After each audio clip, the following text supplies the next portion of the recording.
Your country is in big trouble. I know. You're not. I just got back from my holiday and I made a promise to myself for the last 6 months that I wasn't going to check my portfolio. I wasn't going to look at my crypto profits. And I check my portfolio and I find out that fucking Luna has fucking disappeared. Of all the fucking coins, I put all my money, all my life savings into Luna. Over a year ago, I made $2 million and I come back.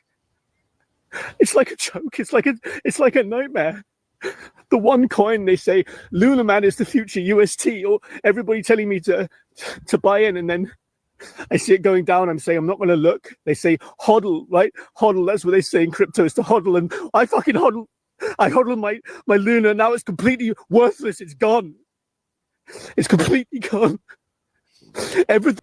I am one of those who made the terrible mistake of losing my life savings on one crypto that basically now has become worthless.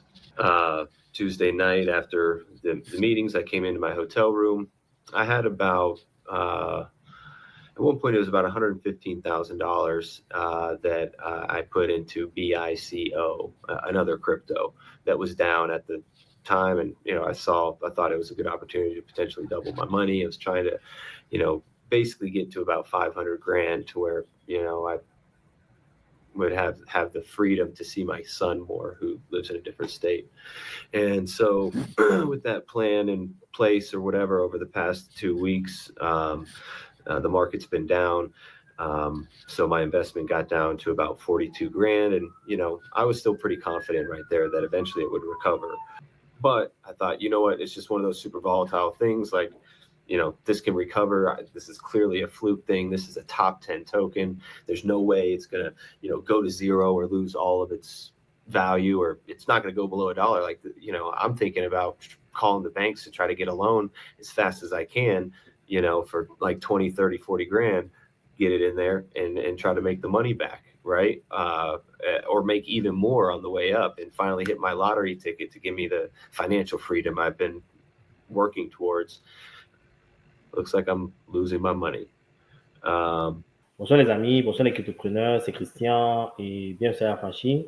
J'espère que vous tenez bon. Je sais que ces dernières semaines ont été extrêmement difficiles pour les crypto-monnaies, et pas juste les crypto-monnaies. Il y a aussi le marché de certains actifs comme les actions qui sont en train de subir certaines baisses. Et ceci est dû, comme je vous l'ai dit, aux décisions de Trump d'imposer des tarifs sur des produits importés aux États-Unis venant du Canada, du Mexique et de la Chine. Et aussi, probablement, de l'Europe. OK, cette incertitude, le marché n'aime pas les incertitudes. Le plus souvent, ces genres d'informations ou bien ces genres de décisions créent de la panique au niveau des investisseurs. Et le plus souvent, qu'est-ce que les gens font? Ils se réfugient sur du cash. C'est pour ça que vous voyez cette vente massive sur le marché. Je vais partager rapidement mon écran juste pour que vous ayez une idée de combien de milliards nous avons perdu sur les marchés ces dernières semaines. Je suis là sur CoinGecko. Bon, si vous regardez la capitalisation totale des actifs, nous sommes à 3 000 milliards de dollars. Il y a environ un mois, nous sommes à presque 3 500 milliards de dollars. Donc, ça veut dire que nous avons perdu 500 milliards de dollars ces 4 dernières semaines. Et ce qui s'est passé, c'est quoi? C'est qu'il y a une fuite. OK, il y a une fuite sur les marchés. Certaines personnes ont retiré leurs investissements sur les marchés. OK? Et comme vous pouvez le voir, pendant les dernières semaines, si on regarde bien, il y a certains actifs comme PI Network qui ont perdu 31% de leur valeur, Apple Liquid 23,7% de leur valeur. OK? Donc, ce qu'il faut comprendre, c'est que nous sommes dans un environnement extrêmement volatile. Est-ce que nous sommes en train de nous diriger vers le bear market? Je n'en sais rien.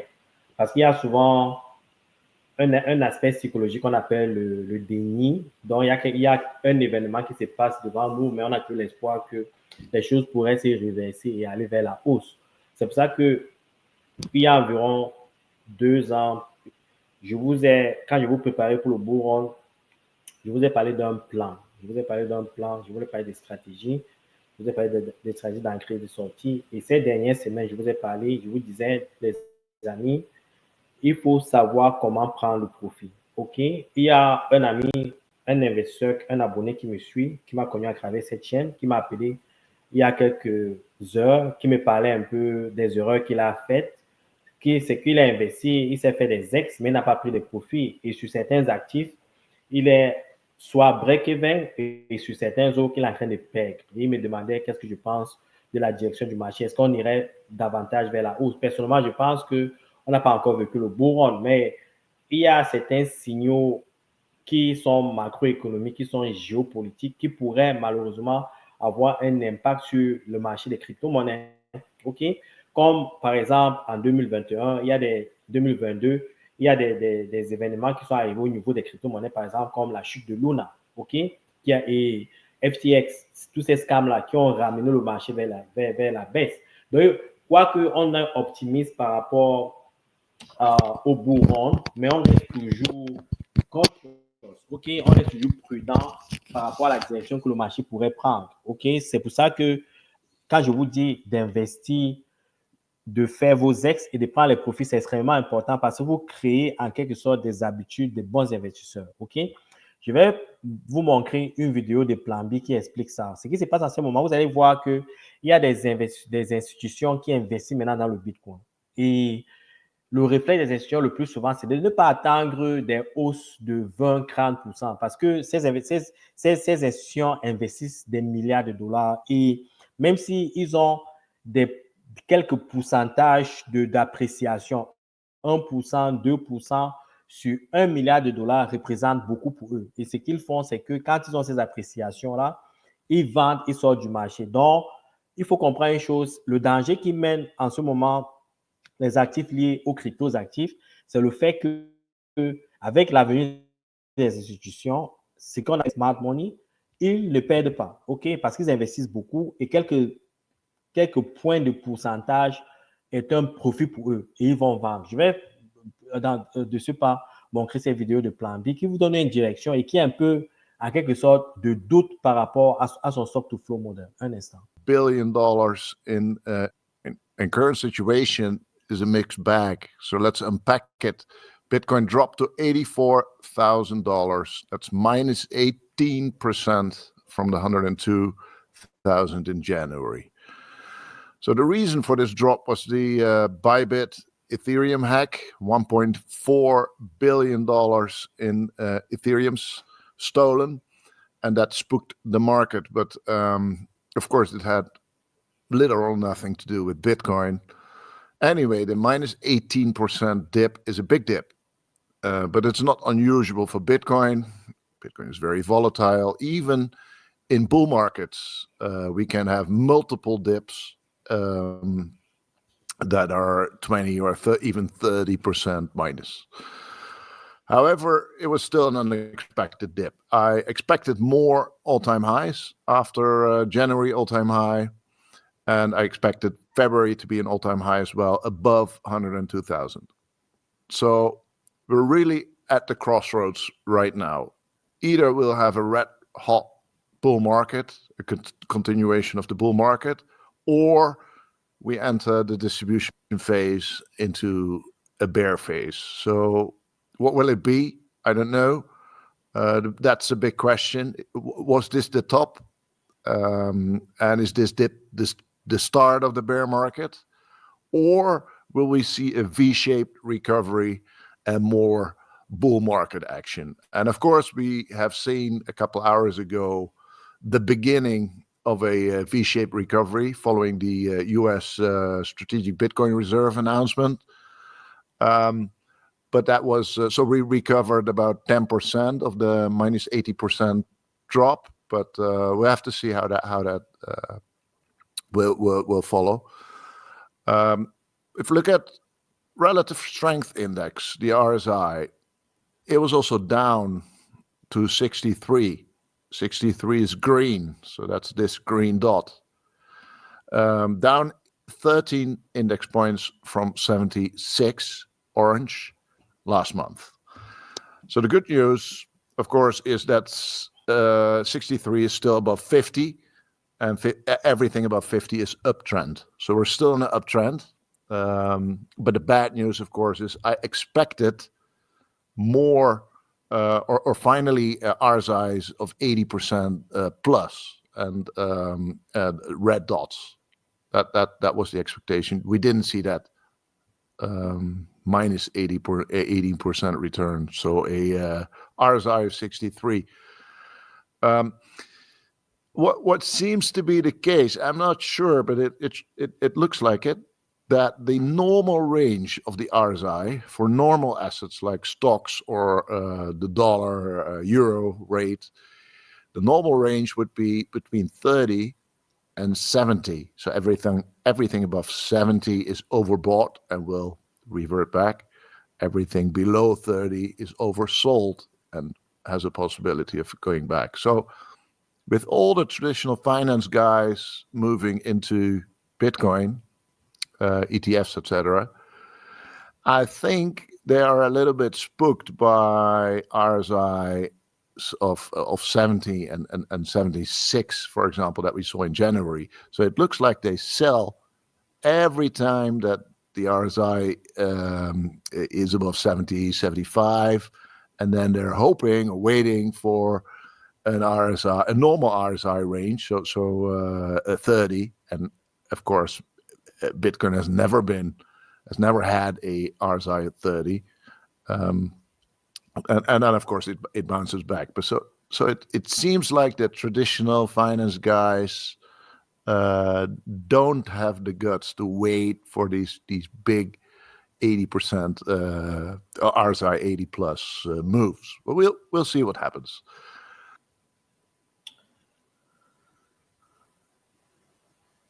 Donc, c'est ce que je voulais montrer sur l'explication de plan B. Comme je vous ai dit, de février à mars, le Bitcoin a perdu environ 18% de sa valeur, ce qui représente beaucoup. Et aussi, ce qu'il faut retenir, c'est que si vous voyez les points rouges, je vais revenir sur l'écran. Vous voyez le plus souvent, vous voyez ces points rouges ici. Le plus souvent, ces points rouges représentent la période du bull run. Et cette période est le plus souvent précédé par le pré-halving, OK? Et c'est ce qui s'est passé en 2013, ce qui s'est passé en 2017, ce qui s'est passé en 2021. Ce qui est curieux, d'après l'analyse des plans B, avec son stock-to-flow model, si vous observez bien, vous constatez que quand je vous ai présenté le stock-to-flow model il y a environ 2-3 mois, nous étions vers une période bullish. On voyait déjà ces points rouges ici qui, en quelque sorte, dépictent, OK, le bull run, OK? Mais curieusement, sur l'analyse qui fait ce mois, on constate que les points rouges se sont transformés en points jaunes et en points orange. Et la raison qui explique ça, il parle du Relative Strength Index, qui, en quelque sorte, le plus souvent, montre un indice de quelque chose qui est trop vendu ou quand c'est à plus de 75%, ou trop acheté quand c'est à plus de 80% et trop vendu quand c'est à moins de 30%. OK? Donc, ce qu'il faut comprendre, c'est que les institutions, les smart money, utilisent ces indices pour entrer sur le marché. Par contre, nous, les individus, quand nous, on s'attend à ce qu'on ait un bull run stratosphérique, ça veut dire qu'on attend à ce que ça monte à 120 000, 130 000, 140 000. Eux, ils n'ont pas la même logique. Eux, l'intention des institutions, c'est de se faire un maximum de profit avec un maximum d'argent. Ça veut dire qu'ils peuvent injecter des milliards de dollars, ils se font 2%, 3%, ils sortent avec beaucoup de satisfaction. Par contre, nous, les petits investisseurs, on met 100 000 dollars sur des actifs, 50 000 dollars, certains 100 000 francs CFA, dépendamment de la devise que vous utilisez. Vous attendez que ça fasse un 3x, 4, un 7x pour que ça puisse avoir ce qu'on appelle un life-changing event. Pour eux, ce n'est pas le cas. Donc, il faut comprendre qu'en termes de stratégie, en termes de plan d'entrée et de sortie, nous n'avons pas les mêmes perspectives. Et quand, avec les moyens lourds que ces individus ont, ils sont en quelque sorte en train de manipuler le marché. Ceci attire davantage mon attention parce que il faut faire extrêmement attention, les gars. C'est pour ça que moi, le plus souvent, je viens ici avec beaucoup de transparence. Je viens vous dire, il est important, et ceci est basé sur l'expérience, les gars. Il est important, quand vous avez fait du profit, de prendre ces profits-là. Autrement, vous allez perdre. Vous allez perdre votre argent parce que si vous prenez les profits au fur et à mesure que vous voyez ces deux SS CrossX, et je vous ai invité depuis le début de prendre vos profits quand vous voyez les profits. OK? Et est-ce la fin du bull run? Loin s'en faut. Je pense qu'avec ces difficultés qu'on a en ce moment liées à Trump et les incertitudes qu'il crée sur le marché, je pense qu'il y aura un bull run. Il y aura un bull run et je vais vous expliquer pourquoi. Un instant, je vais partager, je ne vais pas le dire moi-même, je vais laisser Raoul pour vous l'expliquer parce que peut-être que vous aurez un peu plus de crédibilité à ce qu'il dit par rapport à ses analyses. Un instant, je vais trouver ces vidéos de Raoul pour. Hey everyone, look, I know it's a bit chaotic in markets and many of you are first cycle in crypto, and I know that you need a bit of guidance and a bit of reassurance that everything's going to be okay. Listen, all of us have our lives and dreams in this whole kind of banana zone thesis. It all matters. We're all trying to unfuck our future. Now understand again what I keep saying. If you're using leverage, you are going to get blown out and you're going to lose control of your tokens. That is rule number one. Do not lose control of your tokens. Do not use leverage. Don't FOMO and don't get fearful at the wrong points in the cycle. We have a framework. It's there to help you. We are still early stage within the final year of the crypto bull market when a lot of the big gains come. It's time not to lose your shit. Have patience. See the bigger picture. Also, how you construct your portfolio. I'm saying, well, 35% pullbacks are par for the course. And you're saying to me, oh my God, my fucking portfolio is down 80%. It's because you're not using the don't fuck this up thesis, which is you can only have a small part of your portfolio in the smaller tokens. Yes, I also understand that Solana is down 55% or 53% today. And it's painful for many of you because Solana's a big position. But again, over time, you'll see that this kind of volatility is normal in a token at this stage, and you should be fine with all of that. So if you can, you buy the dip. And let me show you why and how. So I'm going to run through some charts for you that Julian and I put together specifically for you. These are from Global Macro Investor, which is my preeminent research service. Firstly, the chart that everybody knows about. This is the chart Julian and I came up with, Global M2 in dollars with a 10-week lead over Bitcoin. Now, we were not sure whether it was going to follow this exactly because we had an identical setup in Global M2 in 2017 in the last Trump cycle. And what happened is crypto collapsed 35% in a week and then slowly recovered with CHOP. I wasn't sure whether we were going to have the full sell-off to follow this pattern or we were going to go sideways over the period. We eventually went sideways first and then had the sell-off. Either way, it's on track exactly as Global M2. What it's saying to you is that financial conditions that tightened last year due to the dollar rallying in anticipation of Trump and also rates going up in anticipation of tariffs, well, that is what's playing through now. Now, if you look at the chart going forward, that reverses. Yes, there's going to be a period of chop. We're going to be finding the lows around here, and I'll come more on that in a sec. Then there's a period of chop, and then we start coming back up the other side. So it's nothing to concern yourselves with. Volatility is part of the game. Without the volatility on the downside, you don't get the 150% returns or more on the upside. So anyway, calm down, have patience, let this play out. Solana, I know many of you are in Solana, and Solana got nuked because of the collapse of the meme coin economy. Now, I think Solana, as you know, is a very broad, deep protocol. There is a lot of activity that goes on. There will be other activity that replaces memes. Some memes will come back to life. It is not what people are saying. It's a scam coin. It's a dead coin. It's all fucking nonsense. But Solana has overshot versus Global M2. And that is this last leg of the cycle. So Solana is looking very cheap. And I'll show you a bit more on that in a sec. So that's interesting. Again, you should be thinking about the dips. Solana should outperform Bitcoin for the rest of this cycle and Ethereum too, with Sui outperforming Solana. Those are my bets. Now, I don't want to hear from you saying, yeah, but what about this token and that token and my token's better than your token? This is not a fucking player versus player world. It is a player versus everything. We all want everybody to succeed here. Follow the don't fuck this up thesis.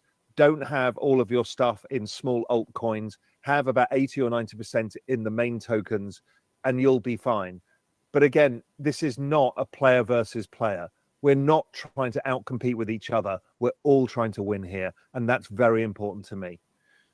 Okay, So financial conditions are kind of the big daddy of all of this.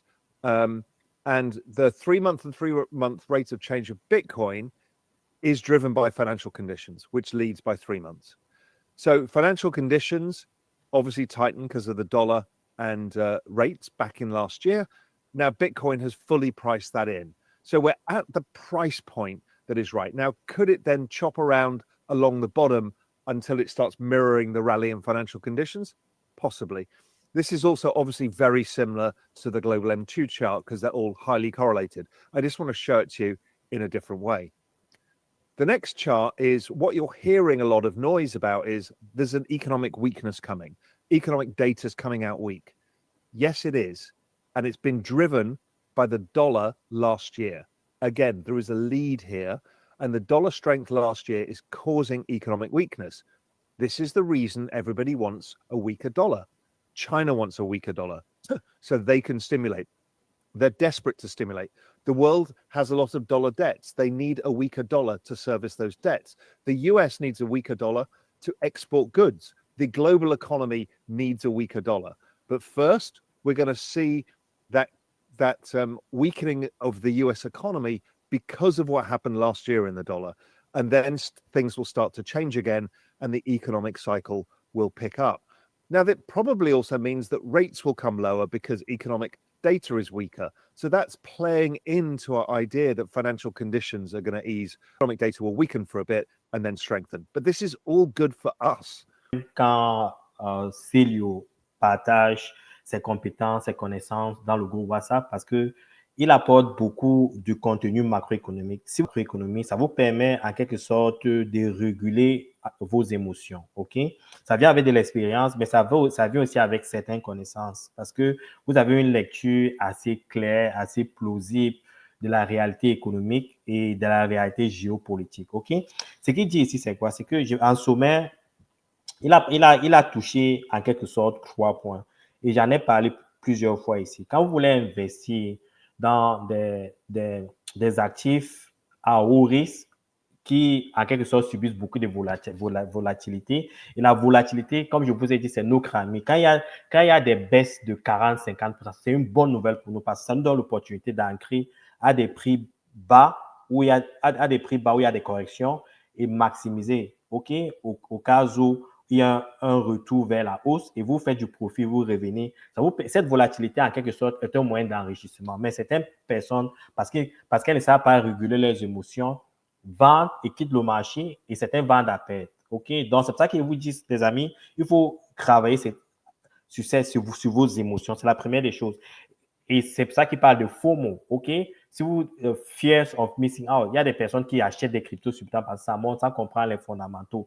Et il dit aussi, et je l'ai déjà mentionné ici, ne jamais investir plus de 10% de votre capital sur les shitcoins, les meme coins. Je sais qu'il y a les passionnés des shitcoins, des meme coins ici, qui n'aiment pas quand je dis ça, mais les gars, je vous dis pour vous protéger. Je le dis pour vous protéger. Ce n'est pas un conseil financier.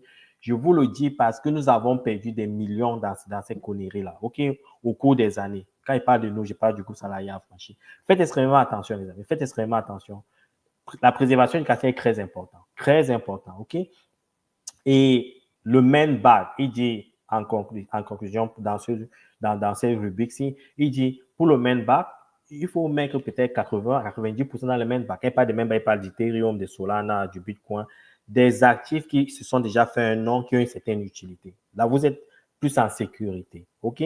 Maintenant, il parle de le deuxième aspect qu'il couvrait, c'était un peu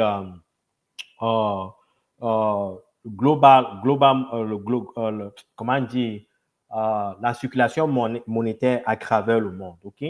Il faut comprendre qu'il y a une corrélation positive entre le Bitcoin et la circulation des monnaies, OK? S'il n'y a pas assez de liquidité sur le marché, les gens n'investiront pas dans les cryptos actifs parce que ce sont les cryptos à haut risque. Par contre, s'il y a assez de liquidité sur le marché, c'est là que vous verrez beaucoup de personnes investir sur ces actifs-là. Mais malheureusement, en ce moment, depuis ces dernières années, les États-Unis, le Trésor américain, en quelque sorte, ne crée pas beaucoup de monnaie. Pourquoi? Il ne crée pas beaucoup de monnaie à cause de l'inflation aux États-Unis.